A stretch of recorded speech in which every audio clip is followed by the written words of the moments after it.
বুঝতে পারে না যে সে মারা গেছে। মৃত ব্যক্তির মৃত্যুর পরে আত্মীয় স্বজনের কান্নাকাটি, গোসল দেওয়া, কাফন পরানো, এমনকি কবর দেওয়ার আগ পর্যন্ত সে মনে করে মৃত্যুর স্বপ্ন দেখছে। এমন অবস্থায় সে চিৎকার করে সাহায্যের জন্য বা তার স্বপ্ন ভাঙানোর জন্য, কিন্তু আফসোস কেউ তার চিৎকার শুনতে পায় না।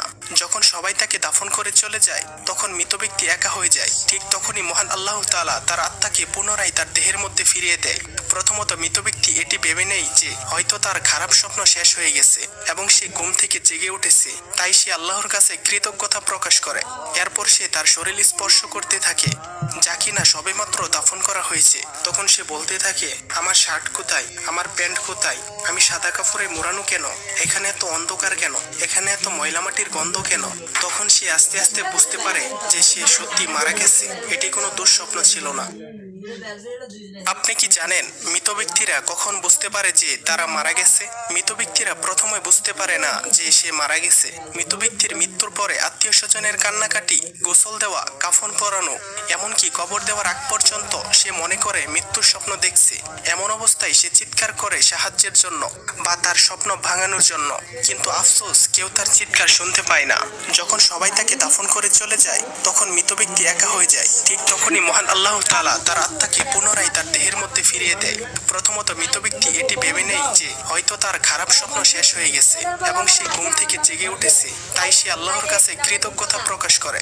এরপর সে তার শরীর স্পর্শ করতে থাকে যা কিনা সবেমাত্র দাফন করা হয়েছে। তখন সে বলতে থাকে, আমার শার্ট কোথায়, আমার প্যান্ট কোথায়, আমি সাদা কাপড়ে মোড়ানো কেন, এখানে এত অন্ধকার কেন, এখানে এত ময়লা মাটির গন্ধ কেন। তখন সে আস্তে আস্তে বুঝতে পারে যে সে সত্যি মারা গেছে, এটি কোনো দুঃস্বপ্ন ছিল না। আপনি কি জানেন মৃত ব্যক্তিরা কখন বুঝতে পারে যে তারা মারা গেছে?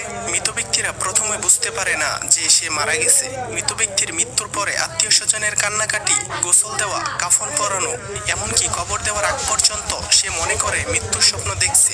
এমন অবস্থায় সে চিৎকার করে সাহায্যের জন্য বা তার স্বপ্ন ভাঙানোর জন্য, কিন্তু আফসোস কেউ তার চিৎকার শুনতে পায় না। যখন সবাই তাকে দাফন করে চলে যায় তখন মৃত ব্যক্তি একা হয়ে যায়। ঠিক তখনই মহান আল্লাহ তাআলা তার আত্মাকে পুনরায় তার দেহের মধ্যে ফিরিয়ে দেয়। প্রথমত মৃত ব্যক্তি এটি ভেবে নেয় যে হয়তো তার খারাপ স্বপ্ন শেষ হয়ে গেছে এবং সে ঘুম থেকে জেগে উঠেছে, তাই সে আল্লাহর কাছে কৃতজ্ঞতা প্রকাশ করে। এরপর সে তার শরীর স্পর্শ করতে থাকে যা কিনা সবেমাত্র দাফন করা হয়েছে। তখন সে বলতে থাকে, আমার শার্ট কোথায়, আমার প্যান্ট কোথায়, আমি সাদা কাপড়ে মোড়ানো কেন, এখানে এত অন্ধকার কেন, এখানে এত ময়লা মাটির গন্ধ কেন। তখন সে আস্তে আস্তে বুঝতে পারে যে সে সত্যি মারা গেছে, এটি কোনো দুঃস্বপ্ন ছিল না।